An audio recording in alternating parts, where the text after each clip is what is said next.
But right on top of Brogdon, this player, I'm actually very surprised that we both had him at a decent level. We have Mike Conley, and I'm just a little perplexed because if we're looking at like statistically the way they played last year, it took Conley a long time to get into the groove. But like 14, 4, and 3. If you're like statistically, he should be like 29th on our list. But we all know what Conley brings at the defensive end. There's a real conversation 2 years ago, 3 years ago, if he was a better player than Kyle Lowry. Kyle Lowry is much, much, much higher. He just has to put it back together, and clearly we do both believe he's going to have a bit of a career, because the year he had last year wasn't deserving of a top 20 spot, but overall he should be deserving a top 15 spot. Yeah, I think the big adjustment for him was just playing on the new team. He was so used to Memphis really being his team versus going to a team where He was a man.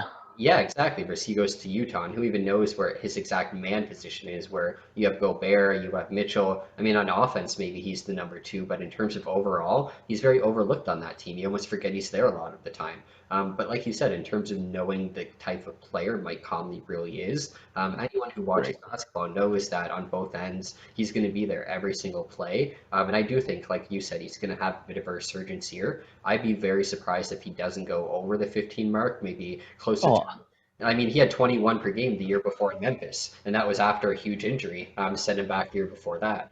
So I think it's a good spot from there. They replaced Rubio for a reason. They know he could still move the ball, even though he didn't do it that great last year. They have English too, like you said, who's arguably the best ball handler at, or the best passer at the small forward position. So in terms of what Conley does for them, they're comfortable. He just really needs to be more efficient as well.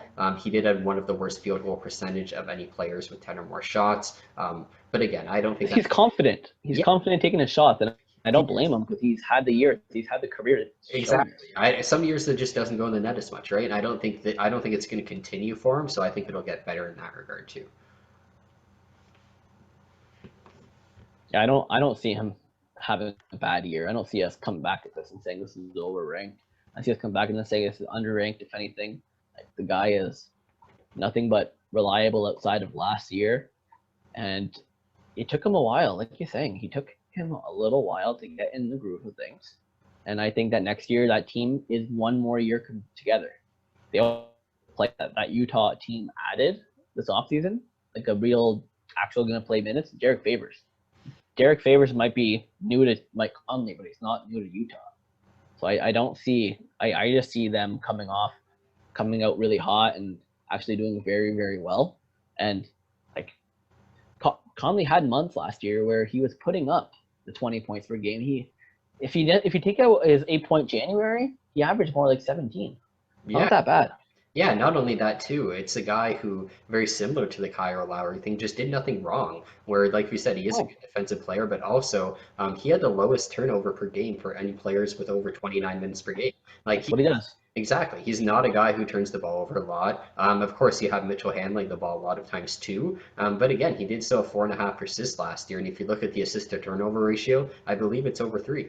So it's not a guy who, like we said, does a lot of things wrong. And that's why even if the stat line's similar, Utah's going to win a lot of games, and he's going to be a reason why they do win some of those. A main reason why, for sure. Absolutely. And I mean, he didn't play that much either last year. To say he can't have a healthier year where he plays 65 and looks better all around, like you said, who knows? That January could have been an injury-riddled month. We don't remember off the top of our heads. He only played 7 games, so I wouldn't doubt it. Exactly. So if he avoids a situation like that, he's a bit more consistent in terms of the health. Easily could be a much better year in every regard. But I don't think he's going to be worse on defense. He's not going to turn the ball over a bunch still. So he's still going to be the starting point guard on a 50-win in an 80-game season team. Exactly, and the Western Conference as well. So. Yep, and he always will be. He's the kind of guy that if you want to compete for a championship, you need a point guard of his caliber or better. Absolutely. Unless you have LeBron James. So moving on from Mike Conley. Conley, you're a great player. Keep balling. You're going to go up very, very